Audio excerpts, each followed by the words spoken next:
به الأتقياء.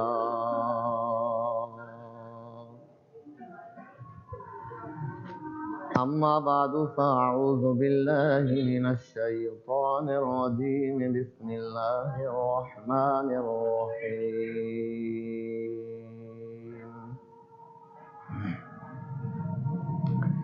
شهر رمضان الذي أنزل فيه القرآن هدى للناس وبينات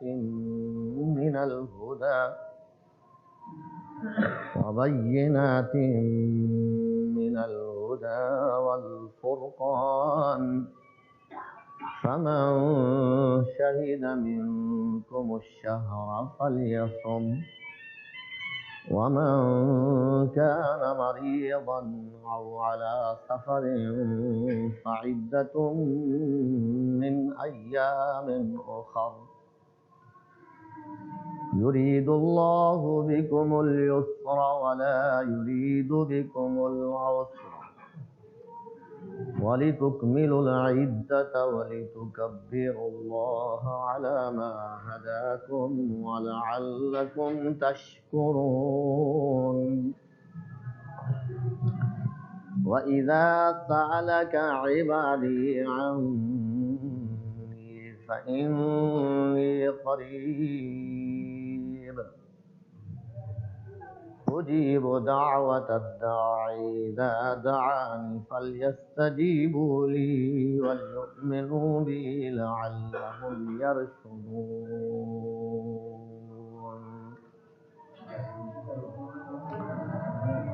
رمضان مبارک کا مہینہ جس میں قرآن مجید اتارا گیا ہے، ہدی للناس، وہ قرآن جو لوگوں کی رہنمائی کرنے والا ہے، وبینات من الہدی، اور جو ہدایت کے بڑے واضح دلائل ہیں، والفرقان، وہ قرآن جو حق و باطل میں فرق کرنے والا ہے، فمن شہد منکم الشہر فلیصمہ، تم میں سے جو بھی اس مہینے میں حاضر ہو اسے زندگی ملے، فلیصم، تو اسے روزے ہی رکھنے چاہیے. ومن كان مريضا أو على سفر فعدة من أيام أخر، جو بیمار ہو یا مسافر ہو تو اس پر دوسرے دنوں کی گنتی ہے، یعنی قضا کر لے. يريد الله بكم اليسر ولا يريد بكم العسر، اللہ تو تمہاری آسانی چاہتے ہیں، تمہاری تکلیف نہیں چاہتے. وَلِتُكْمِلُوا الْعِدَّةَ وَلِتُكَبِّرُوا اللَّهَ عَلَى مَا هَدَاكُمْ، اور تاکہ تم یہ رمضان کی گنتی پورے کرو اور اللہ کی بڑائی بیان کرو، اس لیے کہ اس نے تمہیں ہدایت دی. وَلَعَلَّكُمْ تَشْكُرُونَ، اور تاکہ تم اس کے شکر گزار بندے بنو. وَإِذَا سَأَلَكَ عِبَادِي عَنِّي فَإِنِّي قَرِيبٌ، اے میرے پیغمبر صلی اللہ علیہ وسلم، جب آپ سے میرے بندے میرے بارے سوال کریں، پوچھیں، تو جواب یہ ہے فَإِنِّي قَرِيبٌ، بلا شبہ میں ہر وقت قریب ہوں، نزدیک ہوں. اجیب دعوت الداعی اذا دعان، میں بلانے والے کے بلاوے کا جواب دیتا ہوں، پکارنے والے کی پکار کا جواب دیتا ہوں جب بھی مجھے پکارے. فَلْيَسْتَجِيبُوا لِي، ان لوگوں کو چاہیے کہ میری بات قبول کریں. وَلْيُؤْمِنُوا بِي، اور مجھے مانیں. لَعَلَّهُمْ يَرْشُدُونَ، امید ہے کہ انہیں ہدایت ملے گی. سبحان ربک رب العزت عما یصفون، وسلام علی المرسلین والحمد للہ رب العالمین. قال النبي صلى الله عليه وسلم إن الله يرفع بهذا الكتاب أقواما ويضع به آخرين أو كما قال عليه الصلاة والسلام اللهم صل على محمد وعلى آل محمد كما صليت على إبراهيم وعلى آل إبراهيم إنك حميد مجيد اللهم بارك على محمد وعلى آل محمد كما باركت على إبراهيم وعلى آل إبراهيم إنك حميد مجيد.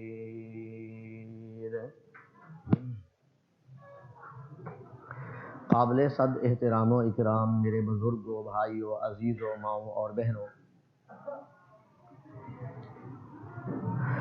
گزشتہ جمعے بھی انہی آیات مبارکہ کی تلاوت آپ نے سنی تھی اور ترجمہ سنا تھا. ان میں سے ایک آیت کریمہ کو بیان کیا گیا اور تمام تر معروضات کا خلاصہ یہ تھا کہ رمضان مبارک یعنی روزے یہ کسی کو بھوکا پیاسا رکھنا نہیں، بلکہ ان سے مقصود ہے انسانوں میں تقوی پیدا کرنا، مسلمانوں میں خشیت عزتی پیدا کرنا، خوف خدا پیدا کرنا، پرہیزگاری پیدا کرنا، اللہ کی منہیات سے اجتناب پیدا کرنا، ایک ضبط نفس کی پاور پیدا کرنا، ایک کنٹرول پاور بنانا انسان میں، اس میں اس قسم کی کنٹرول پاور بن جائے، اتنا ضبط نفس اس میں پیدا ہو جائے، اتنی تحمل اور برداشت اور بردباری اس میں پیدا ہو جائے کہ جہاں اللہ کا حکم آ جائے وہ اللہ کے حکم کے سامنے سر تسلیم خم کر لے. اور یہ صرف روزے کی غرض و غایت نہیں، پچھلے جمعے عرض کر چکا ہوں کہ تمام تر عبادات کی غرض و غایت یہی ہے.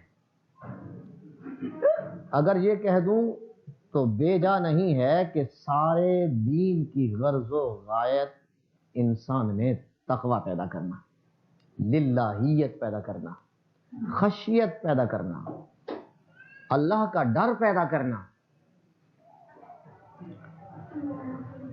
اور قرآن مجید اس پر شاہد ہے کہ جہاں قرآن مجید نے مطلق عبادت کا تذکرہ فرمایا ہے، یا ایھا الناس اعبدوا ربکم، لوگوں اپنے پروردگار کی بندگی کرو، عبادت کرو، چاہے وہ پکار ہے، چاہے وہ رکوع ہے، چاہے وہ سجدہ ہے، چاہے وہ نظر نیاز ہے، چاہے وہ روزہ ہے، چاہے وہ حج ہے یا عمرہ ہے، کسی صورت میں کوئی بھی عبادت ہے وہ اپنے رب کی بجا لائیے. کیوں؟ اس کیوں کا جواب آیت کے آخر میں ہے لعلکم تتقون، یا ایھا الناس اعبدوا ربکم الذی خلقکم والذین من قبلکم لعلکم تتقون. گویا تمام تر عبادات کی غرض و غایت تقوی پیدا کرنا ہے. اور تقوی کی پوری تشریح اور اس کی پوری ڈیفینیشن یہ پچھلے جمعے سمجھا چکا ہوں کہ تقوی کیا ہوتا ہے، کہاں ہوتا ہے، اس کی تعریف کیا ہے، تقوی کسے کہتے ہیں. ان سارے سوالات کے جوابات آپ پچھلے جمعے سن چکے ہیں. آج کے اس جمعے میں نے عرض کی تھی آپ سے کہ رمضان اور قرآن کا ایک خصوصی تعلق ہے، خصوصی ربط ہے، خصوصی جوڑ ہے. اس نسبت سے اکثر و بیشتر رمضان مبارک کا ایک جمعہ قرآن مجید کے فضائل میں دیا کرتا ہوں. آج یہی وعدہ تھا کہ قرآن مجید کے بارے آپ کچھ سنیں گے کہ قرآن کی حقیقت کیا ہے، قرآن کیا ہے۔ رمضان میں اس موضوع کو اس لیے منتخب کیا جاتا ہے کہ قرآن مجید کا نزول اولی رمضان میں شروع ہوا ہے، بلکہ تفاسیر میں تو یہاں تک لکھا ہے کہ جتنی بھی آسمانی کتابیں ہیں یا آسمانی صحائف ہیں، تورات ہے، انجیل ہے، زبور ہے، صحائف انبیاء ہیں، وہ سب کے سب رمضان مبارک میں نازل ہونے شروع ہوئے ہیں۔ اسی آیت کے تحت تفاسیر کو دیکھیں گے تو وہاں یہ بات لکھی ہوئی ہے کہ رمضان مبارک کو یہ خصوصیت ہے، رمضان مبارک کو یہ عظمت حاصل ہے کہ اس میں آسمانی کتابوں کا نزول ہوتا رہا ہے، اور ان تمام آسمانی کتابوں کی تکمیل، تکملہ اور تتمہ، کتابیں تو نازل ہوتی رہی ہیں، باتیں تو ہوتی رہی ہیں، اوامر تو آتے رہے ہیں، منہیات تو آتی رہی ہیں، لیکن کوئی ابتدائی درجے کی، کوئی درمیانی درجے کی اور آخری درجے کی، جن کو تکملہ کہا جاتا ہے یا تتمہ کہا جاتا ہے، یا اللہ کے اوامر و منہیات کا معراج کہا جاتا ہے، یا انتہا کہا جا سکتی ہے، یا اختتام کہا جا سکتا ہے، جسے وہ اللہ کی کلام قرآن مجید ہے۔ اور قرآن مجید کا بھی نزول اولی رمضان مبارک میں ہوا ہے۔ ایک تو یہ آیت اس پہ شاہد ہے جو ابھی آپ نے سنی ہے، شہر رمضان الذی انزل فیہ القرآن، یہ نص ہے اپنے معنی میں کہ رمضان مبارک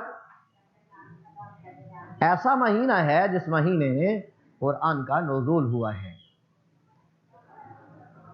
اور دوسری آیت قرآن مجید میں موجود ہے سورۃ القدر، انا انزلناہ فی لیلۃ القدر، ہم نے اس قرآن مجید کو عظمتوں والی رات میں اتارا ہے۔ قدر عظمت، بڑائی، عزت، احترام، شان، رفعت اور بلندی، ایک عظیم اور رفیع شان رات میں ہم نے اس کو اتارنا شروع کیا ہے۔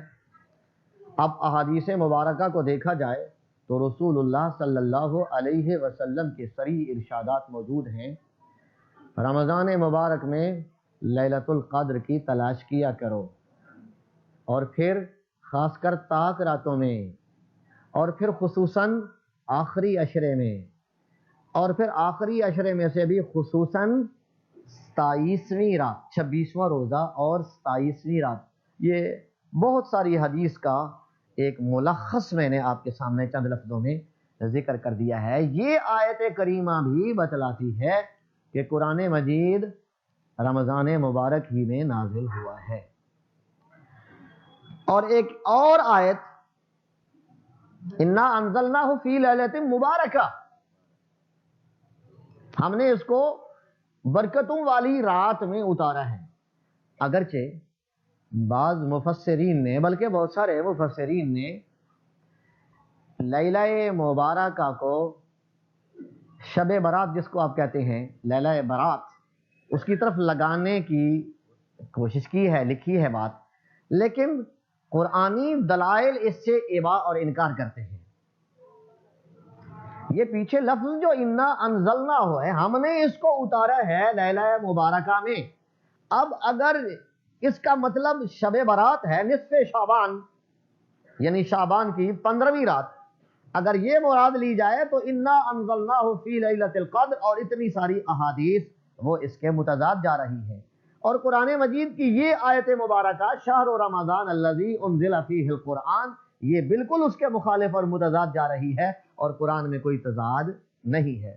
اس لیے جو زیرک اور دانا اور سمجھدار اہل راہ تفسیر ہیں، مفسرین ہیں، اللہ کی رحمتیں ہوں ان پر، انہوں نے یہ اقوال تو نقل کیے ہیں، لیکن آخر میں رد کر دیا ہے کہ لیلہ مبارکہ سے نصف شعبان کی رات نہیں ہے، شب برات نہیں ہے، بلکہ یہ شب قدر ہی ہے، لیلۃ القدر والی رات ہے۔ اس نسبت سے رمضان مبارک میں قرآن مجید کے فضائل اور قرآن مجید کے بارے کچھ معروضات و گزارشات میں نقل کیا کرتا ہوں، عرض کیا کرتا ہوں، کہ اس کی خصوصی نسبت ہے قرآن مجید کی رمضان سے۔ اور پھر رمضان مبارک میں رسول اللہ صلی اللہ علیہ وسلم کے ارشاد کے مطابق سفیدت الشیاطین، شیاطین بلکہ مردۃ الجن، او سرکش شیاطین، انہیں جکڑ دیا جاتا ہے۔ فتحت ابواب الجنہ غلقت ابواب النار، جنت کے دروازے کھول دیے جاتے ہیں، جہنم کے دروازے بند کر دیے جاتے ہیں۔ یہ ایک خاص منظر ہے، یہ ایک خاص سیزن ہے، ایک خاص سما ہے، ایک خاص سین ہے جو قرآن مجید اور احادیث مبارکہ پیش کرتی ہیں۔ اس سین میں، اس منظر میں، اس سما میں آدمی کے سامنے سے رکاوٹیں ہٹ جاتی ہیں۔ شیطان کی رکاوٹ، خواہشات نفسانیہ کی رکاوٹ، یہ ساری رکاوٹیں ہٹی ہوئی ہیں۔ اب ایک کھلا منظر اور کھلا سین ہے، آدمی راغب ہے، ترغیب پیدا ہو چکی ہوئی ہے، منظر بن چکا ہے، ماحول سازگار بنایا جا چکا ہے۔ اس سازگار ماحول میں قرآن کی طرف توجہ دلائی جائے تو دلوں میں قرآن مجید اترتا ہے، اور قرآن مجید دلوں پہ ایک خاص اثر پیدا کرتا ہے، اثر آفریں ہوتا ہے۔ اب جب قرآن کا اثر کسی پہ ہو جائے، اللہ کرے ہم سب پہ قرآن کا اثر ہو جائے، تو اس کی زندگی میں انقلاب بپا ہو جاتا ہے، اس کی زندگی پہلی زندگی سے مختلف ہو جاتی ہے۔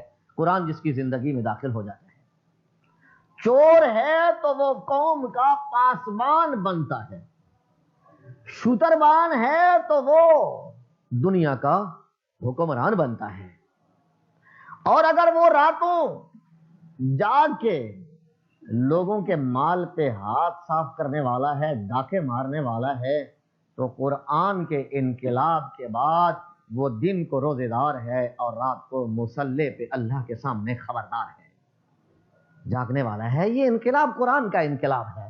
قرآن انقلاب پیدا کرتا ہے، لیکن اس کی طرف کوئی آئے، اس کو سنے، اور اس انقلاب کی امید سے کہ قرآن دلوں میں اتر جائے اور قرآن کی طرف لوگوں کی توجہ ہو جائے، رغبت ہو جائے، دلوں پہ قرآن دستک دینے لگ جائے، اس مہینے میں ایک جمعے میں قرآن مجید کے بارے میں معروضات و گزارشات پیش کیا کرتا ہوں خصوصیت سے۔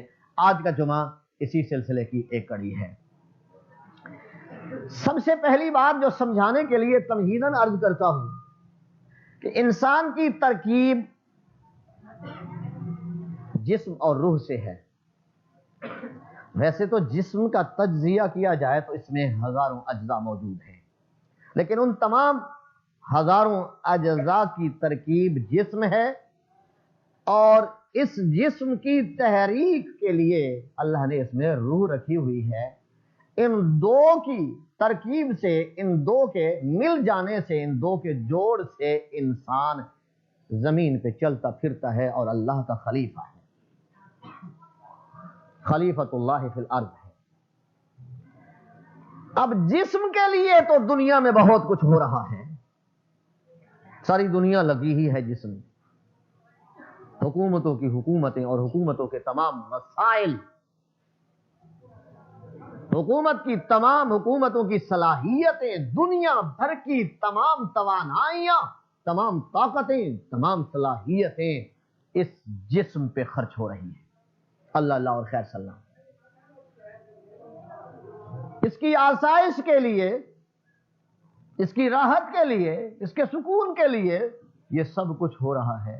مکان بن رہے ہیں، بلڈنگیں بن رہی ہیں، تو اس جسم کی آسائش کے لیے، ملیں، کارخانے کپڑے بن رہے ہیں تو اس جسم کی آسائش کے لیے، کھیتیاں اگائی جا رہی ہیں تو اس جسم کی آسائش کے لیے، جہاز بن رہے ہیں تو اس جسم کی آسائش کے لیے، کائنات کا ذرہ ذرہ اس پہ غور و فکر کرنے لگیں تو یہ مادی دنیا لگتی ہے، اور اس مادی دنیا میں اس جسم کی آسائش اور راحت کے سارے سامان بنائے جا رہے ہیں۔ آج کہتے ہیں ٹینشن ہے، بڑی ٹینشن ہے۔ ٹینشن اسی لیے ہے کہ ہم اپنے اس جسم کی آسائش اور راحت اور سکون کے اتنے طلبگار ہو گئے ہیں، اتنے متمنی ہو گئے ہیں کہ سمجھتے ہیں دنیا بھر میں جہاں کہیں کوئی راحت، کوئی سکون، اور کوئی ایسی چیز ہے تو وہ ہمیں میسر ہونی چاہیے. بجلی بھی ہمیں میسر ہونی چاہیے، فون بھی ہمیں میسر ہونا چاہیے، بہترین پانی بھی ہمیں میسر ہونا چاہیے، مکان کوٹھی بھی ہمیں میسر آنی چاہیے، گاڑی بھی ہمیں ملنی چاہیے، طیارہ بھی ہمیں ملنا چاہیے. یہ ساری راحتیں اس جسم کے لیے ہیں، اور ان سب کو پا لینے کی توگو دو میں ہم دن رات ایک کیے ہوئے ہیں. اور پھر ذرا اسے تکلیف ہو جائے تو اس کی تکلیف کے لیے بڑی راحتیں. دنیا میں پتہ نہیں کون کون سے ہسپتال بن رہے ہیں، اور کتنے کتنے ڈاکٹر اسپیشلائز کر رہے ہیں، اور اسپیشلسٹوں کی اب تعداد ہی نہیں گنی جاتی. ہر عضو کے بارے، عضو کے ہر حصے کے بارے اسپیشلائزیشن تیار ہو چکی ہے. کان ہے تو اس کا علیحدہ اسپیشلسٹ ہے، ہاتھ ہے تو اس کا علیحدہ اسپیشلسٹ، بون ہے، ہڈیاں ہیں تو بون اسپیشلسٹ وکھرے ہیں، دل ہے تو دل کا اسپیشلسٹ وکھرا ہے. یہ علیحدہ علیحدہ اس جسم پر ساری توانائیاں صرف ہو رہی ہیں. لیکن میں اپنی گزارشات کو مختصر کر کے یہ کہنا چاہتا ہوں کہ اس جسم کے ساتھ کچھ اور بھی چیز ہے. بس اتنی سی بات سے توجہ دلانا چاہتا ہوں کہ اس جسم کے ساتھ، اس جسم کو اس دھرتی پہ رکھنے کے لیے، اس کے حرکات و سکنات کے لیے، اس کے اقوال و افعال کے لیے ایک اور چیز اس کے اندر ہے. وہ ہو تو یہ دھرتی پہ اس زمین کی اوپر رہ سکتا ہے، وگرنہ اس کی جگہ زمین کے اندر ہے، باہر نہیں. وہ چیز بھی ایک ہے. اس چیز کی طرف مولوی، پیر، فقیر، جہاں تک دیکھیں وزیر، ہر ایک اس کی طرف توجہ نہیں کرتا. سمجھ آ رہی ہے میری بات؟ اس کی طرف توجہ اس سے زیادہ لازمی اور ضروری ہے جتنی جسم کی طرف. جتنی توانائیاں اور صلاحیتیں جسم کی راحت اور سکون کے لیے مہیا کرنے کی خاطر ہم کوششوں میں لگے ہوئے ہیں، میں کہتا ہوں اس سے کہیں زیادہ سہولتیں، اس سے کہیں زیادہ راحتیں اس روح کے لیے چاہیے تھی. کوشش اور محنت اس روح کے لیے چاہیے تھی جس سے بالکل منہ موڑا جا چکا ہے، اور روح کا پتہ ہی نہیں روح ہوتی کیا چیز ہے، اور اس کی بھی کوئی غذا ہوتی ہے، اسے بھی کوئی خوراک ملتی ہے تب یہ زندہ رہتی ہے، اور اگر اس روح کو خوراک نہ ملے تو یہ بھی مر جاتی ہے اور اس کی زندگی باقی نہیں رہتی. یہ مردہ روح ہوتی ہے. اس طرف ہمیں توجہ نہیں ہوتی. آج ذرا اس طرف توجہ دلانا چاہتا ہوں کہ جسم کے ساتھ، میں یہ نہیں کہتا کہ روٹی نہ کھاؤ، نہیں، کھانی چاہیے. نبی بھی روٹی کھاتے ہیں، اس جسم کو روٹی کی ضرورت ہے، اور نبی روٹی کھاتے ہیں تبھی تو کہنے والے کہتے ہیں ما لہذا الرسول یاکل الطعام ویمشی فی الاسواق. یہ کیسا رسول ہے، کھانا بھی کھاتا ہے اور بازار میں خریداری کے لیے بھی جاتا ہے، چلتا پھرتا ہے. نبی کھاتا ہی تو ہے. اور جب کھانا بند کیا، اللہ کے حکم سے مسلسل روزہ رکھنا شروع کر دیا، صحابہ نے بھی پیروی شروع کر دی، مسلسل روزہ، کمزور ہونے لگے، جسم کو توانائیاں نہیں مل رہی، مسلسل روزہ، رنگ پیلے پڑنے لگے، بیٹھتے ہیں تو اٹھنا مشکل بن گیا ہے، بیٹھنا مشکل ہو گیا ہے، چلنا پھرنا مشکل ہو گیا ہے. تو میرے سردار نے، میرے مرشد نے پوچھ لیا کیا ہوا ہے تمہیں، تمہارے رنگ پیلے پڑ رہے ہیں، یہ بیٹھنے سے آ رہی مشکل سے بیٹھتے ہو، اٹھنا یہ مشکل بن گیا ہے، کیا ہو گیا ہے؟ یا رسول اللہ صلی اللہ علیہ وسلم، آپ نے جو مسلسل روزہ رکھنا شروع کیا ہے تو ہم بھی آپ کی اتباع میں، آپ کی پیروی میں، آپ کے قدموں پہ چلتے ہوئے ہم بھی مسلسل روزہ رکھ رہے ہیں. ایک لفظ تو آپ نے یہ فرمایا، ایک جملہ تو فرمایا اچھا اس معاملے میں میری پیروی کرتے ہو، میں نے حکم تو تمہیں کوئی نہیں دیا، میرے اللہ نے تو مجھے حکم نہیں دیا تمہیں کہنے کا، میں نے تو تمہیں نہیں کہا کہ تم مسلسل روزہ رکھو، صرف مجھے دیکھ کے ہی تم رکھنے لگے. ایوکم مثلی، کون ہے تم میں سے میرے مثل؟ اس جملے کے تو میرے بھائیوں نے حدیث کے اس جملے کو تو پکڑ لیا اور بڑا اچھالا. نبی ساڈے جیا نہیں ہے جی، نبی انسان نہیں ہوتا، نبی نور ہوتا ہے جی، نبی بشر نہیں ہوتا جی. اس سے پتہ نہیں کیا کیا قیاس مال فارق اور جھوٹے استدلالات نکالنے لگ گئے. حالانکہ اس کا مطلب یہ نہیں ہے. آگے بالکل اسی جملے کے ساتھ رسول اللہ صلی اللہ علیہ وسلم نے جو ارشاد فرمایا ہے، اللہ یطعمنی ویسقینی، یطعمنی ربی ویسقینی، یہ بھی اسی کے ساتھ اگلا جملہ ہے۔ او بھائی میرا اپنے اللہ سے ایسا تعلق ہے، وہ غیر سے مجھے کھلاتا بھی رہتا ہے اور مجھے پلاتا بھی رہتا ہے۔ یہ لفظ اسی حدیث کا حصہ ہیں۔ ایوکم مثلی کے بعد یہی تو الفاظ آگے موجود ہیں۔ گویا تمہیں یہ خیال ہو گیا ہے کہ میں کھاتا پیتا نہیں ہوں، نہیں ایسی بات نہیں ہے، کھاتا پیتا ہوں، پر کھانے پینے کے انتظام میرا اللہ میرے کر دیا کرتا ہے۔ کھانے پینے سے جو قوت حاصل ہوتی ہے وہ قوت میرا اللہ مجھ میں پیدا کر رہا ہے۔ یطعمنی ربی ویسقینی، اس حدیث کا اگلا جملہ یہ ہے۔ اگلے جملے کو تو دیکھتے نہیں ہیں اور پچھلے جملے پہ شور لگا دیا، بس اتنا ہی، جیسے قرآن کی کوئی آیت یوں پڑھے، یا ایھا الذین آمنوا لا تقربوا الصلاۃ، اے ایمان والو نماز کے قریب نہ جانا، بس اتنے پہ کام چلا لیا۔ اور بھائی آگے پڑھو تو کہتے ہیں جی تھانوں لوڑ ہے تے اگے پڑھ لو جی، ساڈے دا اے نال کام ہو گیا پورا جی، ساڈا کام تے اے نال ہو گیا۔ یہ ایوکم مثلی سے کام چلانے والے کہتے ہیں جی اگے تھانوں لوڑ ہے تے پڑھدے رہو، ساڈا تے اے نال، ہمارا جھوٹا عقیدہ اس سے ثابت، ہم جھوٹ کے انداز سے کر رہے ہیں، ثابت ہو رہا ہے۔ نہیں بھائی نہیں، اس موقع پہ بھی اللہ کے نبی نے اطعام اور سقا دونوں کا تذکرہ کیا۔ میں کھاتا بھی ہوں اور میں پیتا بھی ہوں، بلکہ بعض اوقات تو حدیث میں ایسے واقعات موجود ہیں کہ خود کھانے کے لیے نبی اکرم صلی اللہ علیہ وسلم طلب فرما رہے ہیں۔ حضرت بریرہ کے گھر تشریف لے گئے، دیکھا ہنڈیا میں کچھ پک رہا ہے، آپ نے فرمایا بریرہ کیا پکا رہی ہو؟ یا رسول اللہ صلی اللہ علیہ وسلم اطبخ اللحم، گوشت پکا رہی ہو۔ نبی اکرم صلی اللہ علیہ وسلم نے سنا تو فرمایا ولی حصہ، اس میں تو میرا بھی پھر حصہ ہوگا نا، گوشت تو میں بھی کھاؤں گا۔ حضرت بریرہ خوش ہونے کی بجائے عرض کرنے لگیں یا رسول اللہ ھذہ صدقہ، اللہ کے نبی یہ صدقے کا گوشت ہے، یہ صدقہ ہے۔ پتا تھا ان کو کہ نبی صدقہ نہیں کھایا کرتے، نبی صدقہ نہیں کھایا کرتے، اس لیے فوراً کہہ دیا کہ یہ صدقے کا گوشت ہے، میں غریب ہوں، میں باندھی ہوں، کہیں سے آیا ہے پکا رہی ہوں۔ نبی اکرم صلی اللہ علیہ وسلم نے پتا جواب میں کیا فرمایا، اللہ کے صدقہ تم ولانا ہدیہ، جب تجھے ملا تھا تو اس وقت تو یہ صدقہ تھا، لیکن اب اگر تم ہمیں دو گی تو یہ کیا ہوگا، یہ ہدیہ ہو جائے گا۔ زکوٰۃ لینے والا جب زکوٰۃ لیتا ہے تو وہ اسے تو زکوٰۃ ہوتی ہے، اب اگر کسی امیر کو بھی، کسی امیر کے بچے کو بھی، کسی کو بھی دے دے تو وہ زکوٰۃ نہیں، اب وہ ہدیہ دے گا۔ زکوٰۃ اس کے لیے تھی، اب آگے وہ جس طرح بھی استعمال کرے گا، اب زکوٰۃ وہ نہیں، زکوٰۃ کا سلسلہ اس کا ختم ہو گیا۔ صدقے کا بریرہ تیرے تک معاملہ تھا، اور جب تم مجھے دو گی تو وہ ہدیہ ہوگا، وہ صدقہ نہیں۔ اب آپ دیکھ رہے ہیں اس حدیث میں کھانے کی ہرس، خود نبی پاک صلی اللہ علیہ وسلم مانگ رہے ہیں، مسئلہ بھی بتلا رہے ہیں کہ یہ ہمارے لیے ہدیہ بن جائے گا، صدقہ نہیں رہے گا۔ اس لیے انبیاء کرام علیہم السلام کھانا کھاتے ہیں تو کھانا کھانا ضرورت کے مطابق، یہ زندگی کے آثار میں ہے، علامات میں سے ہے، کھانا چاہیے، حلال کھانا چاہیے، حرام سے بچنا چاہیے، حلال کھانا چاہیے۔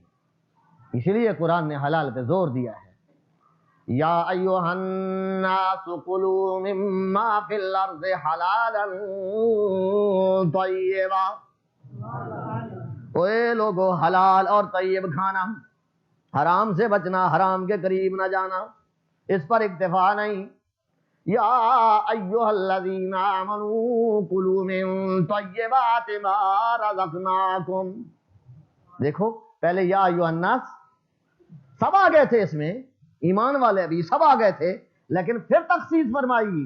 ویسے حکم تو تمام لوگوں کو حلال کھانے کا ہے، لیکن اہل ایمان تم پہ تو خصوصیت سے یہ فرض بنتا ہے کہ تم تو حلال ہی کھاؤ۔ حلال کھاؤ گے تو نتیجہ کیا نکلے گا؟ وَاشْكُرُوا لِلَّهِ، اللہ کا شکر نصیب ہوگا. یعنی حلال کھاؤ، اللہ کا شکر کرو. کیا مطلب؟ حلال اور اللہ کے شکر میں کوئی خاص تلازم ہے، کوئی خاص جوڑ ہے. حرام کھانے والا اللہ کا شکر ادا نہیں کر سکتا، اللہ کی بندگی نہیں کر سکتا، کرے بھی تو وہ بندگی نہیں بنتی. حرام کا لقمہ کھانے والا کہاں جنت میں جائے گا؟ حدیث میں نبی پاک صلی اللہ علیہ وسلم نے فرمایا لوگ یا رب یا رب یا رب کر کے بڑی لمبی چوڑی دعائیں مانگتے ہیں، لیکن پھر گلہ بھی کرتے ہیں، دعائیں قبول نہیں ہوتی. ماکلہم حرام ومشربہم حرام وملبسہم حرام فانا یستجاب الدعاء. کھانا حرام کا، پینا حرام کا، پہننا حرام کا، پوشاک حرام کی، اب دعائیں کہاں سے قبول ہوں؟ کھاؤ پر حلال، حرام سے بچو. اہل ایمان کو مخصوص خطاب کیا، پھر اس پر بھی اکتفا نہیں کیا بلکہ فرمایا یا ایھا الرسل کلوا من الطیبات. اے رسولو حلال اور طیب کھایا کرو، پاک کھایا کرو. گویا سب لوگوں کو بھی حلال کھانے کا حکم، اہل ایمان کو بھی حلال کھانے کا حکم، اور پھر مخصوص رسولوں کو بھی حکم دیا گیا. معلوم ہوتا ہے حلال کی کمائی اور حلال کا کھانا یہی انسانی عظمت ہے اور یہی انسانی رفت ہے. حرام کمانے والا اور حرام کھانے والا وہ انسانیت سے گر جاتا ہے، آدمیت سے گر جاتا ہے. حیوانوں میں بھی شاید اس کا شمار نہ ہو. اولئک کالانعام بل ہم اضل. ایسے لوگ تو جانوروں سے بھی بدتر ہوتے ہیں جو حرام خوری کیا کرتے ہیں. اس لیے جسم اسے توانائیوں کی ضرورت ہے، اس کی صلاحیتیں برقرار رکھنے کے لیے کھائیے پر حلال کھائیے، حرام سے بچیے. اس کا تو میں منع نہیں کرتا کہ جی کھانا چھوڑ دو، پینا چھوڑ دو، روزہ علیحدہ بات ہے، لیکن کہنا یہ چاہتا ہوں کھاؤ. اس جسم کی توانائیوں صلاحیتوں کو برقرار رکھنے کے لیے کھاؤ پیو جو اللہ نے دیا، حلال طریقے سے کھاؤ پیو. لیکن میں توجہ اس طرف دلانا چاہتا ہوں کہ اس جسم کے ساتھ ایک اور چیز ہے جسے روح کہتے ہیں، اس کی خوراک بھی تلاش کرو اور اسے اس کی خوراک پہنچاؤ. جسم کو اس کی خوراک نہ ملے تو وہ کمزور ہو کے لقمہ اجل بن جاتا ہے، موت کا شکار ہو جاتا ہے. تو روح کو اگر اس کی خوراک اور اس کی روزی نہیں ملے گی تو وہ روح بھی تو لقمہ اجل بن سکتا ہے، موت کا شکار ہو جاتا ہے. اس لیے روح کی خوراک کا بھی خیال کر. اچھا جی جسم کی خوراک کا تو پتہ ہے ہمیں، ہوٹلوں کا بھی پتہ ہے، کھانے پینے کی چیزوں کا بھی پتہ ہے. روح کی خوراک کیا ہوتی ہے یہ ایک مسئلہ ہے. اللہ اللہ یسألونک عن الروح قل الروح من امر ربی وما اوتیتم من العلم الا قلیلا. فرمایا میرے محبوب آپ سے روح کے بارے پوچھتے ہیں، روح کی حقیقت کیا ہے؟ ان کو حکم دیجئے، سنا دیجئے. قل الروح من امر ربی، حکم دیجئے روح تو میرے رب کا امر ہے، امر رب ہے، امر رب ہے، میرے رب کا حکم ہے. الروح من امر ربی، اس کا ادراک پوری حقیقت تلاش کرنے کے پیچھے نہ پڑنا. ما اوتیتم من العلم الا قلیلا. ایویں تھوڑا جا کہ روح ہوندی ہے، آوے تے بندہ جیوندا ہوندا ہے، نکل جائے تے بندہ مر جاندا ہے، تھوڑی بہتی جنی کو گل ہے، باقی اس کی حقیقت کو تم نہیں جانتے، نہ اس کا علم تمہیں. آج تک اتنے ترقی یافتہ دور میں ڈھونڈ ڈھونڈ کے تلاش کر کر کے تھک گئے ہیں تمام فلاسفر، حکماء اور دانشور. روح کیا ہے کوئی پتہ نہیں ہے. روح کیا ہے، اس کی حقیقت کیا ہے؟ ایک خاص حرکت ہے، وہ حرکت ہے تو جسم متحرک ہے، وہ حرکت ختم ہوئی ہے تو جسم غیر متحرک ہو گیا، لوث کی لوث، لاش کی لاش بن گیا ہے. اس کی حقیقت کو جاننے والا اور صدیوں پہلے اپنے قرآن میں اعلان کر چکا ہے، تمہیں اس کا پتہ کوئی نہیں ہے، تم اس کو نہیں جانتے. اتنی بات بس یقین کر لو کہ یہ امر رب ہے، امر رب ہے، رب کا امر ہے۔ اچھا جی، اب روح کا مٹیریل، روح کی حقیقت اور اس کا کلی ادراک وہ تو ہمارے بس میں نہیں ہے۔ اتنی بات ہمیں معلوم ہو گئی قرآن سے کہ وہ امر رب ہے، رب کا امر ہے، اتنی بات معلوم ہو گئی۔ جسم کے بارے بھی ہمیں معلوم ہے کہ اس کا بیس اور اس کی بنیاد مٹی ہے۔ جسم کا بیس کیا ہے؟ انسان کا بیس کیا ہے؟ مٹی ہے، خاک ہے، مٹی اور خاک سے بنایا ہے، لہذا اس کی تمام تر خوراک، اس کی روزی جسم کی کہاں سے؟ مٹی سے حاصل ہوتی ہے۔ یہ ایسی باتیں ہیں، میں سمجھتا ہوں کوئی پڑھا ہوا ہے تو اسے بھی سمجھ آنی چاہیے، جو ان پڑھ ہے۔ میری تقریر کا ہمیشہ طریقہ کار یہ ہوتا ہے کہ میں اس سطح تک جاتا ہوں جس سطح تک آخری انسان بھی، بالکل ان پڑھ سے ان پڑھ بھی میری بات سمجھ سکے۔ جب میں پڑھا رہا ہوتا ہوں تو اپنے کلاس کے لیول کو خود سمجھتا ہوں، ٹیچر ہوں، ایک استاد ہوں۔ بی اے کو پڑھا رہا ہوتا ہوں تو مجھے ان کا لیول پتا ہوتا ہے، میں نے کیا ان کو پڑھانا ہے۔ اور اگر پہلی کے بچے کو پڑھا رہا ہوتا ہوں تو وہاں بھی مجھے پتا ہوتا ہے کہ مجھے اسے اس طرح پڑھانا ہے۔ اسی کا نام ہے میتھڈ آف دی ٹیچنگ، اور اسی کو رسول اللہ صلی اللہ علیہ وسلم نے فرمایا کلم الناس علی قدر عقولہم۔ اب میں یہاں فلسفے بکھیرنے لگ جاؤں اور مناطقہ کے اقوال پیش کرنے لگ جاؤں، اس کی ضرورت نہیں ہے۔ میں آپ کو سمجھانا چاہتا ہوں، یہ جسم، اس کا بیس، اس کی بنیاد مٹی ہے، تو اس کی تمام تر خوراک کا اللہ نے بندوبست کہاں سے کیا ہے؟ یہ پھل کھا رہے ہو کہاں سے آتے ہیں؟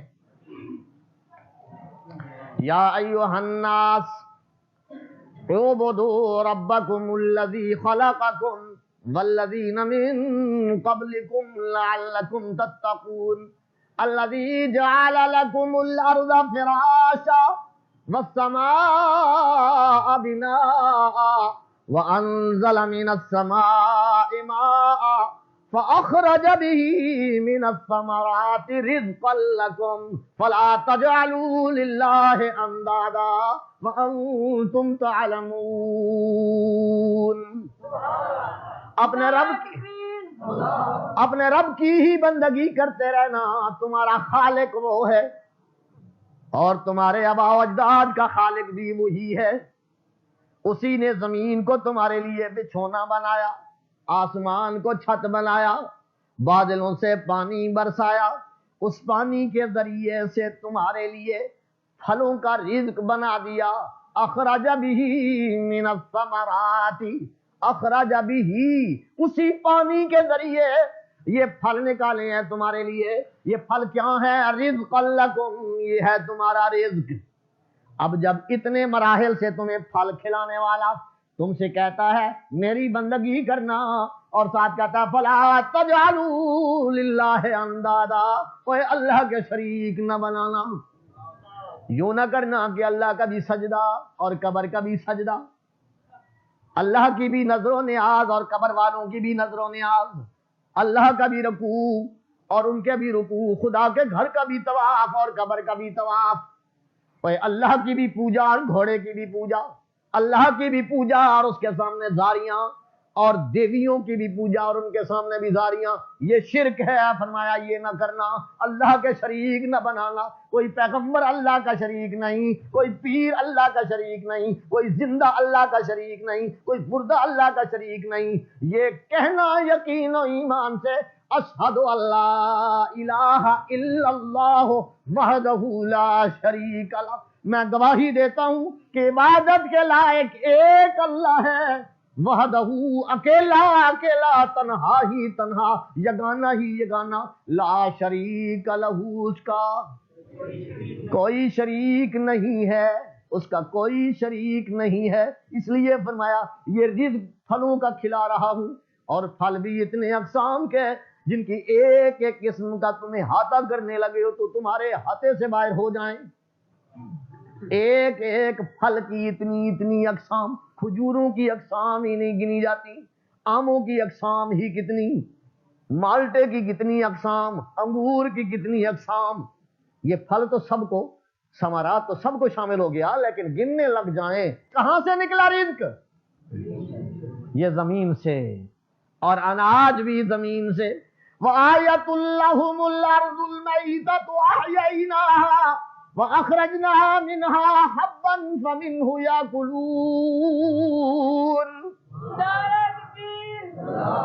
ان لوگوں کے لیے یہ مردہ زمین نشانی ہے، اس کو ہم نے زندگی دے دی ہے۔ یہ مردہ زمین تھی، بنجر تھی، خشک تھی، کچھ بھی اس میں نہیں تھا۔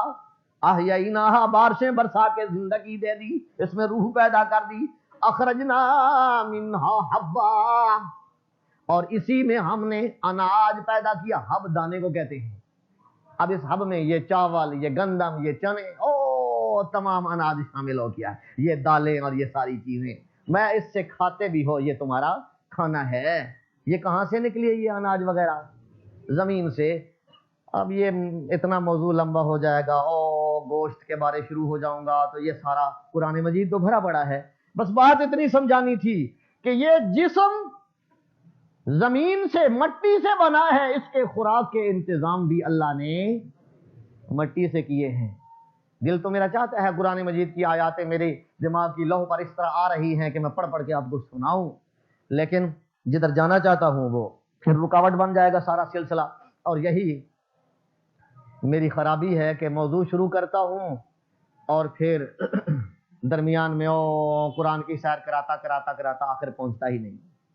یہ ہو جاتا ہے اکثر، لیکن میں پھر بریک لگانے کی کوشش کرتا ہوں، بریک لگاتا ہوں یہاں ہی۔ بس اتنی بات سمجھانا چاہتا تھا۔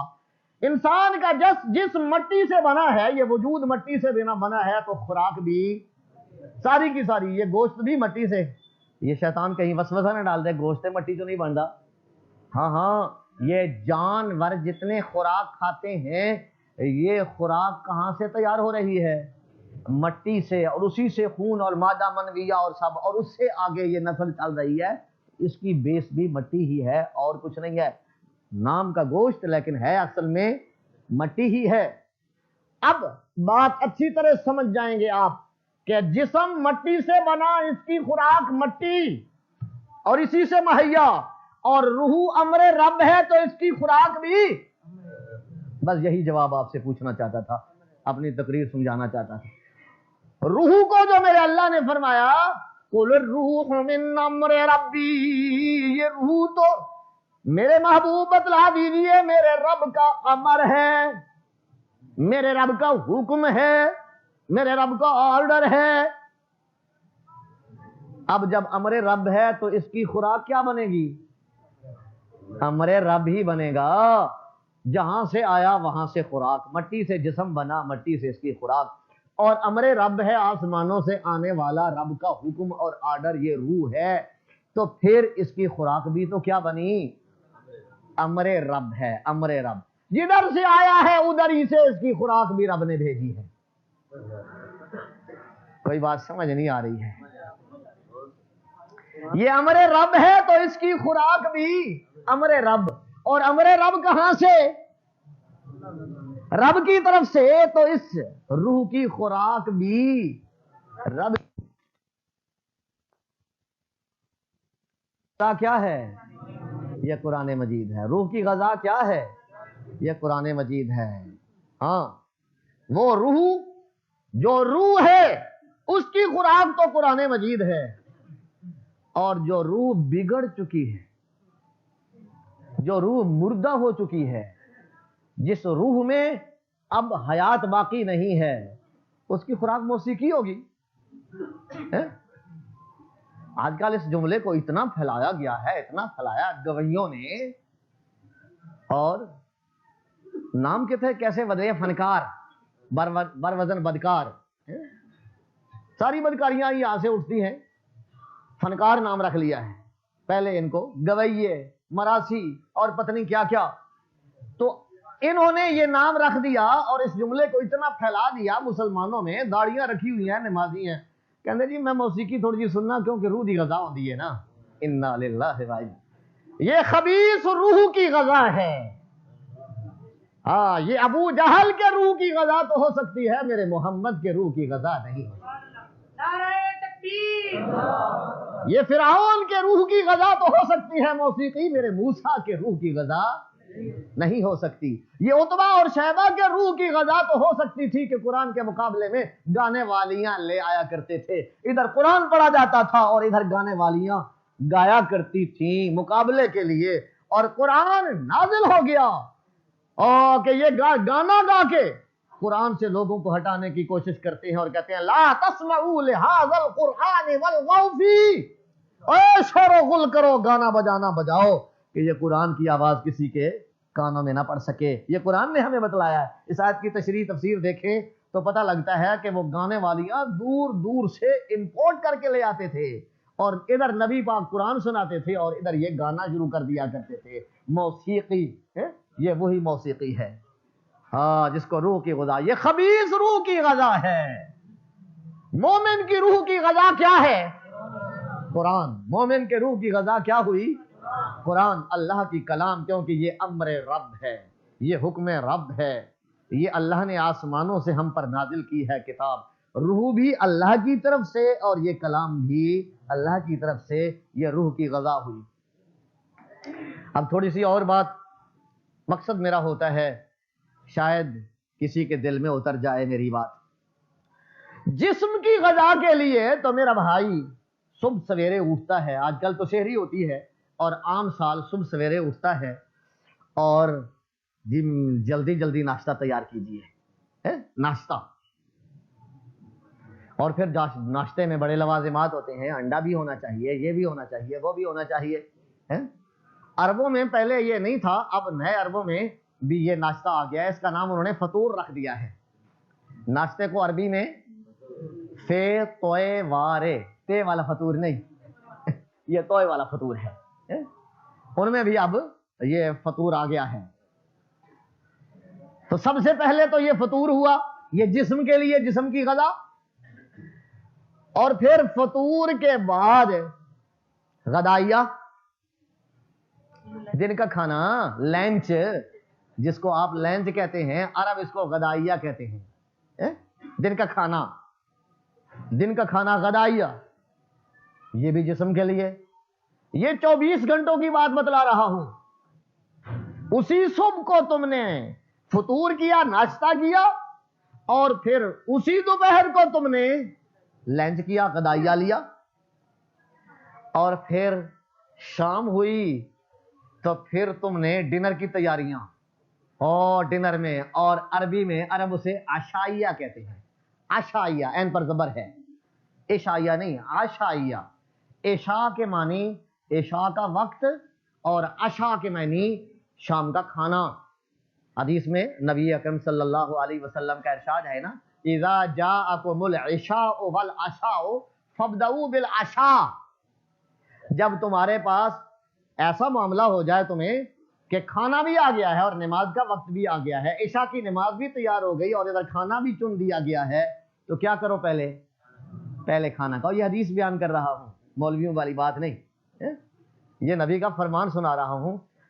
یہ تو مولویانہ بحث ہو گئی، وضو کا کیا معنی ہے، وضو کا کیا معنی ہے، وضو کا کیا معنی ہے، عشاء کا کیا معنی ہے، عشاء کا کیا، یہ ویسے ہی بات آ گئی، یہ آپ کی باتیں نہیں ہیں۔ تاہم عشائیہ، لفظ عشائیہ کہا تو بات ذہن میں آ گئی، عشائیہ، لفظ عشائیہ کہا تو بات ذہن میں آ گئی۔ عشائیہ رات کا کھانا، یہ 24 گھنٹے میں صبح کا ناشتہ، دوپہر کا کھانا، رات کا کھانا، اور پھر رات کے بعد بھی سوتے سوتے بھی میرا خیال ہے دودھ پیندے نے آجی جی یاد ہے نا، دودھ پیندے، دودھ پی کے سونا ہوتا ہے۔ یہ جسم کے لیے یہ سب کچھ اس جسم، خدا مجھے بتاؤ اس روح کے لیے کیا کرتے ہو 24 گھنٹوں میں؟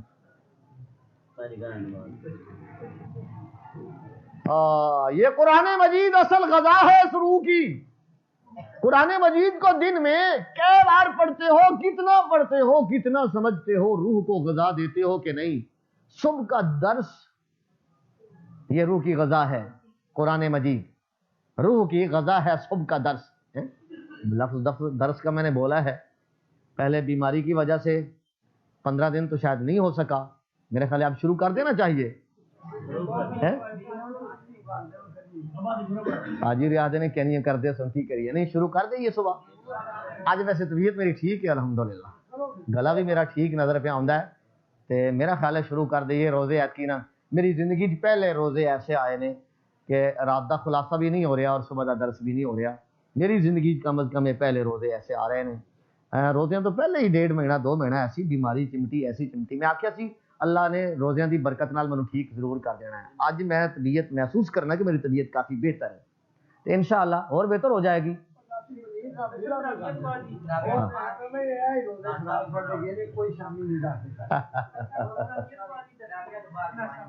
تراویح تو بعد بھی درس ہوئے.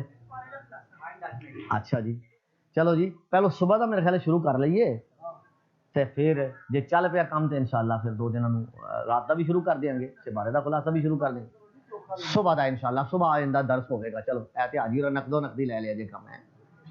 صبح دا درس انشاءاللہ ہم شروع کر دیں گے. تو صبح کا درس یہ روح کی غذا قرآن مجید کی آیتیں سمجھو.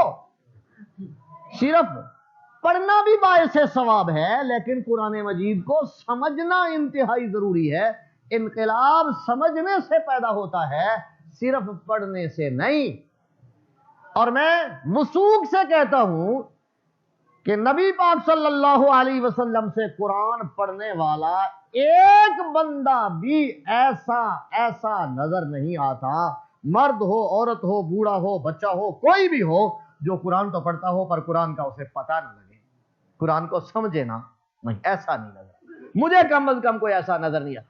ایک لفظ کی بھی سمجھ نہیں آتی تو فوراً صحابہ بے قرار ہو جاتے ہیں اور رسول اللہ صلی اللہ علیہ وسلم سے جا پوچھتے ہیں الذین آمنوا ولم یلبسوا ایمانہم بظلم اولئک لہم الامن وہم مہتدون. آیت کریمہ نازل ہوئی قرآن مجید کی, جو لوگ ایمان لائے اور اپنے ایمان کو ظلم کے ساتھ ملنے نہ دیا ان کے لیے امن بھی ہے اور یہی لوگ ہدایت یافتہ ہیں. اب سب صحابہ سوچنے لگ گئے, پریشان ہو گئے. ایمان تو لایا ہے ہم نے, مومن ہے, اپنے ایمان پہ ہمیں وثوق ہے, یقین ہے, پر کہیں نہیں کہیں کوئی نہ کوئی زیادتی کوئی نہ کوئی ظلم تو ہو ہی جاتا ہے. کہیں اپنی جان پہ ظلم ہو گیا, کہیں بیوی بچوں پہ کہیں ظلم ہو گیا, کہیں معاشرے کے کسی فرد پہ کوئی ظلم ہو گیا, کہیں کسی کے ساتھ کوئی زیادتی ہو گئی, بھولے سے بھی ہو جاتی ہے, نادانستہ بھی ہو جاتی ہے کبھی. اب قرآن نے جو کہا ایمان کے ساتھ ظلم جمع ہو تو پھر نہ امن ہے اور نہ ہدایت ہے. وہاں ہدایت ہے جہاں ایمان کے ساتھ ظلم جمع نہ ہو. فکر پیدا ہو گئی, ڈر پیدا ہو گیا, یہ کیا ہو گیا, ہمیں تو نہ امن ملے نہ ہدایت ملے. نبی پاک صلی اللہ علیہ وسلم کے پاس فوراً حاضری ہوئی اور بے قراری اور اضطراب کے عالم میں پوچھنا شروع کر دیا, یا رسول اللہ ایسا بندہ کون؟ معصوم تو نبی ہی ہوا کرتا ہے, معصوم تو نبی ہی ہوا کرتا ہے, باقی کوئی معصوم تو نہیں ہوتا. ظلم و زیادتی کوئی غلطی تو ہر بندے سے ممکن ہے, ہو ہی جاتی ہے. جب پہلے بندے سے بھول ہو گئی, نسیان ہو گیا, اللہ کے حکم کے خلاف بات ہو گئی سب کے باپ سے, تو اولاد کا بھولنا اور اولاد سے غلطی ہو جانا یہ ممکن ہے. او پہلا جسے حکم بھی ملا تھا لا تقربا هذه الشجرہ فتکونا من الظالمین, درخت کے قریب نہ جانا مگر نہ ظلم ہو جائے گا. اور پہلے سے یہ بات ہو گئی تو آگے اولاد سے ہونا بھی ممکن ہے. یا رسول اللہ مارے گئے ہم صلی اللہ علیہ وسلم. نبی پاک صلی اللہ علیہ وسلم نے ترجمہ سمجھایا اور معنی سمجھایا, فرمایا تم نے عام ظلم سمجھ لیا ہے, عام ظلم نہیں ہے. یہاں اس قرآن کی آیت کا مطلب ہے کہ جو ایمان لایا وَلَمْ يَلْبِسُوا إِيمَانَهُمْ بِظُلْمٍ اَيْ لَمْ يَلْبَسُوا إِيمَانَهُمْ بِشِرْكٍ. ظلم سے مراد شرک ہے, جس کا ایمان شرک کے ساتھ مل جائے اسے کوئی ہدایت نہیں، وہ بے ہدایتہ ہو گیا، جہنمی ہو گیا۔ یہاں ظلم سے مراد شرک ہے، عام ظلم نہیں۔ کہیں زیادتی کوئی ہو بھی گئی، معافی مانگ لی، توبہ کر لی، جس طرح آدم کو اللہ نے معافی دے دی، ہر انسان کو اللہ معافی دے دے گا۔ معصوم تو ایک نبی ہے، باقی زیادتیاں ہونا ممکن ہے، غلطیاں ہونا ممکن ہے، ظلم ہونا ممکن ہے۔ اگر ہو جائے توبہ کر لے، آدم کی طرح اپنے رب سے معافیاں مانگنے لگ جائے، ربنا ظلمنا انفسنا، دیکھو نا ظلم کا تذکرہ کر دیا، ربنا ظلمنا انفسنا وَإِن لَّمْ تَغْفِرْ لَنَا وَتَرْحَمْنَا لَنَكُونَنَّ مِنَ الْخَاسِرِينَ۔ اے ہمارے پروردگار، ہم نے اپنی جانوں پہ زیادتی کی، ہم سے زیادتی ہو گئی، ظلم ہو گیا، تیرے حکم کو توڑ ڈالا ہم نے، اگر تو نے ہم پہ رحم نہ فرمایا اور ہمیں معاف نہ کر دیا تو پھر خسارہ ہی خسارہ، نقصان ہی نقصان، کبھی ہم خسارے سے نہیں نکل سکیں گے۔ یہ دعا مانگی تو رب نے معاف کر دیا۔ فَتَلَقَّىٰ آدَمُ مِن رَّبِّهِ كَلِمَاتٍ فَتَابَ عَلَيْهِ إِنَّهُ هُوَ التَّوَّابُ الرَّحِيمُ۔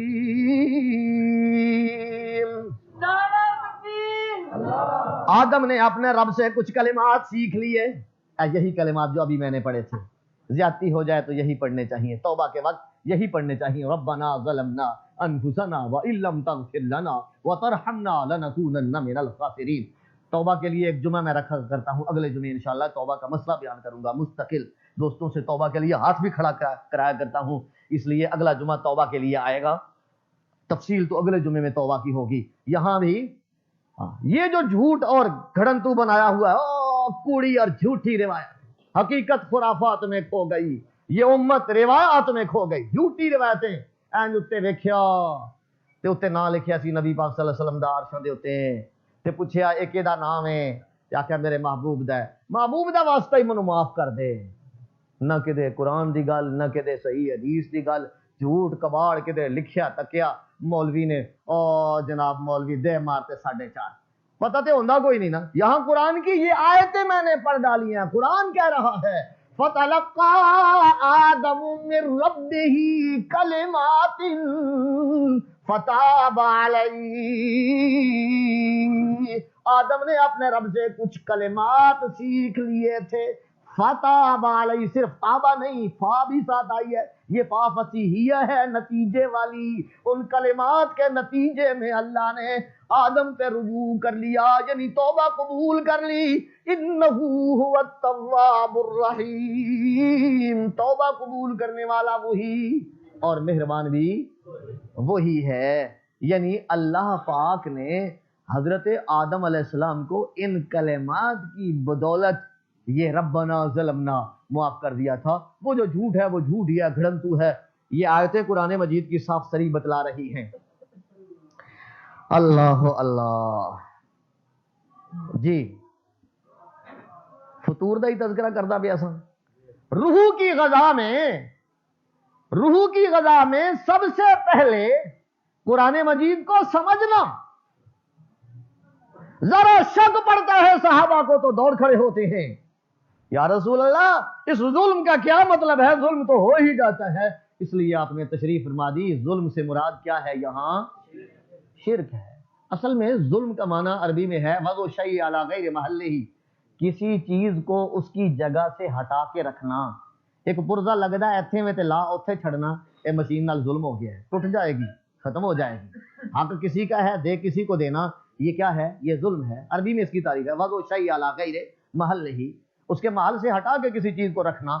اور شرک یعنی سجدہ اللہ کا حق ہے کسی اور کا کرو تو یہ شرک بھی ہے اور یہ ظلم بھی ہے، پر عام ظلم نہیں، عام ظلم نہیں، سب ظلموں سے بڑا ظلم ہے۔ یا بنی لا تشرک باللہ، او حضرت لقمان حکیم اپنے پتر نو سمجھاندے پے نے، اللہ کرے اسی بھی اپنی اولاداں تے اپنے رشتہ داراں نوں انج ہی سمجھائیے۔ یہ قرآن ہمیں سمجھا رہا ہے نا کہ تم بھی اپنی اولادوں کو سمجھاؤ۔ یا بنی لا تشرک باللہ، او میرے پیارے بیٹے اللہ کا شریک کسی کو نہ بنانا۔ کیوں ابا جی؟ ان الشرک لظلم عظیم. ہاں یہ انا تعلیلیہ ہے، اس لیے کہ شرک سب سے بڑا ظلم ہے، اس سے بڑا اور ظلم کائنات میں اور کوئی نہیں ہے. تو گویا شرک بھی ہوا، غیر اللہ کا سجدہ کرنا، اور ظلم بھی ہوا. فوراً آیت اللہ کے نبی نے سمجھا دی. عرض یہ کر رہا تھا کہ صحابہ کو ایک لفظ سمجھنا آتا تھا تو فوراً بے قرار اور مضطرب ہو جاتے، اور ساری عمر ہمیں ایک لفظ کا ترجمہ نہیں آتا، ایک آیت کا ترجمہ نہیں آتا. اور ہم بڑے سچے اور بڑے پکے مسلمان اور عاشق رسول بھی ہیں. طنز نہیں ہے، ترغیب ہے. غور کیجئے ہم کہاں جا رہے ہیں، اور بلکہ کہاں جا چکے ہیں. قرآن مجید سے کتنے دور ہو چکے ہیں ہم. اس دوری نے آج ذلتیں ہم پر مسلط کر دی ہیں. آج دنیا میں مسلمان رسوا ہو رہا ہے اس لیے کہ قرآن سے دور ہو چکا ہے. چاہے وہ حکمران ہے، چاہے وہ پیر ہے، چاہے وہ مولوی ہے، قرآن سے دور ہو رہا ہے. جتنا دور ہو رہا ہے قرآن سے اتنا ہی رسوا اور ذلیل ہو رہا ہے. وہ معزز تھے زمانے میں حامل قرآن ہو کر، اور ہم خوار ہوئے زمانے میں تارے کے قرآن ہو کر. انہیں عزتیں ملی تو قرآن سے، اور ذلتیں ہمارا مقدر بن رہی ہیں تو قرآن کو چھوڑ کے. میں نے حدیث کا ترجمہ کیا ہے یہ، ہاں یہ اپنی طرف سے یوں ہی نہیں شعر و شاعری کرنے لگ گیا ہوں، نہیں، یہ حدیث کا ترجمہ میں نے کیا ہے. ابھی جو حدیث میں نے پڑھی تھی حضرت عمر ابن خطاب رضی اللہ تعالیٰ عنہ کی، مسلم نے اس کو روایت کیا ہے، مسلم میں یہ حدیث موجود ہے. ان اللہ یرفع بہذا الکتاب اقواما ویضع بہ آخرین. اللہ اسی کتاب کی وجہ سے قوموں کو یرفع اونچا کرتے ہیں، عظمتیں دیتے ہیں، بلند کرتے ہیں، شانیں دیتے ہیں، مرتبے دیتے ہیں اسی کتاب کی وجہ سے. وَيَضَعُ بِهِ آخَرِينَ، اور اسی کی وجہ سے، اسے نہ ماننے کی وجہ سے اللہ ذلیل بھی کر دیتے ہیں، پٹخ مارتے ہیں زمین پہ، آسمانوں پہ بھی لے جاتے ہیں. اور پھر جو قرآن کا منکر بن جائے اللہ اسے زمین پہ دے مارتے ہیں. زمین ذلتوں اور رسوائیوں کا سامان پیدا کر دیتی ہے، اس کے لیے ذلیل و رسوا ہو جاتے ہیں.